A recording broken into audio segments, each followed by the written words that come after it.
Assalamualaikum warahmatullahi wabarakatuh. Nama saya Delvini Angelia Kusdianti, NPM 1006031919114. Di sini saya akan menjelaskan tugas farmasi fisika, yaitu tentang surfaktan.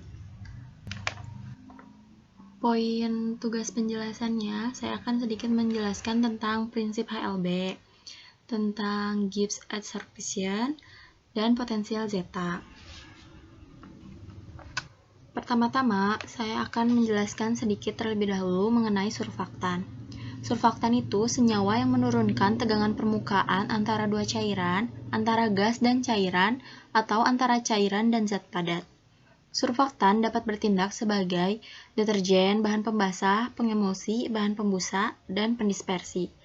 Itu termasuk kegunaannya juga. Ada pula kegunaan yang lainnya, yaitu menurunkan tegangan permukaan, sebagai emulgator yang pengemulsi itu. Lalu, surfaktan juga memiliki karakteristik. Dia memiliki sifat amfifil, di mana ada senyawa hidrofil dan senyawa hidrofobik. Dengan kata lain, surfaktan tersebut memiliki gugus polar dan nonpolar. Yang polar itu yang hidrofil, dan yang nonpolar yang hidrofobik. Nah, langsung lanjut saja ke poin selanjutnya. Dan prinsip HLB yang pertama. HLB itu kepanjangannya adalah hydrophilic lipophilic balance, di mana pengertiannya sendiri HLB itu untuk mengukur nilai efisiensi emulgator yang digunakan untuk menciptakan suatu skala sembarang berupa nilai-nilai yang berfungsi sebagai ukuran keseimbangan hidrofilik dan lipofilik surfaktan dengan menggunakan sistem angka. Prinsip HLB sendiri, makin rendah nilai HLB suatu surfaktan, maka akan makin hidrofobik atau nonpolar surfaktan tersebut. Sedangkan makin tinggi nilai HLB surfaktan akan makin hidrofil atau polar. Lanjut pada poin kedua, Gibbs adsorption, di mana pengertian Gibbs adsorption yaitu persamaan yang digunakan untuk menghubungkan perubahan konsentrasi komponen yang bersentuhan dengan permukaan dengan perubahan tegangan permukaan yang menghasilkan perubahan yang sesuai dalam energi permukaan. Contoh kasus ini ada peristiwa tanah yang kering dan retak. Ketika disiramkan air sabun yang mengandung surfaktan, tanah tersebut lama-kelamaan akan menyatu kembali dan menjadi lembab lagi, dan tidak akan kembali retak. Berbeda halnya dengan penambahan air biasa yang tidak mengandung sabun atau surfaktan.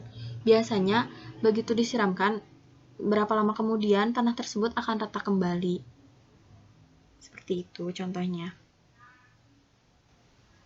Lanjut, pada poin ketiga ada potensial zeta, di mana di potensial zeta saya akan sedikit menjelaskan poin-poinnya tentang pengertiannya, mekanisme, kegunaan potensial zeta dalam medium polar dan nonpolar. Pertama, pengertian potensial zeta, yaitu parameter muatan listrik antara partikel koloid, di mana potensial zeta ini, semakin tinggi nilai potensial zeta, maka akan semakin mencegah terjadinya flokulasi atau peristiwa penggabungan koloid dari kecil menjadi besar, penggumpalan.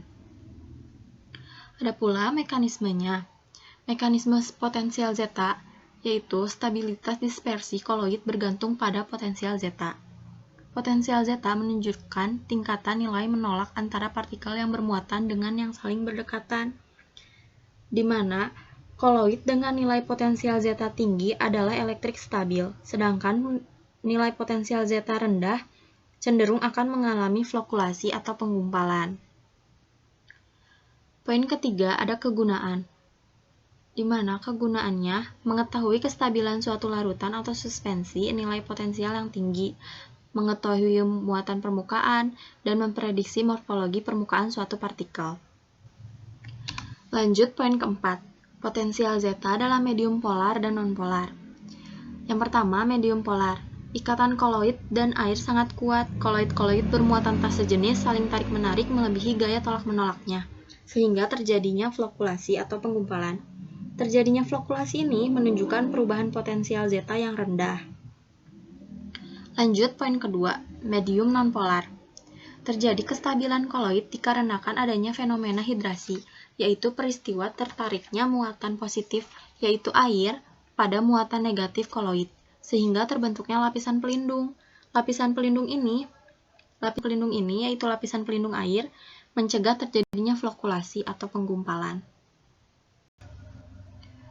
Sekian penjelasan dari saya. Mohon maaf apabila banyak kesalahan, kurang lebih seperti itu penjelasannya. Assalamualaikum warahmatullahi wabarakatuh. Terima kasih.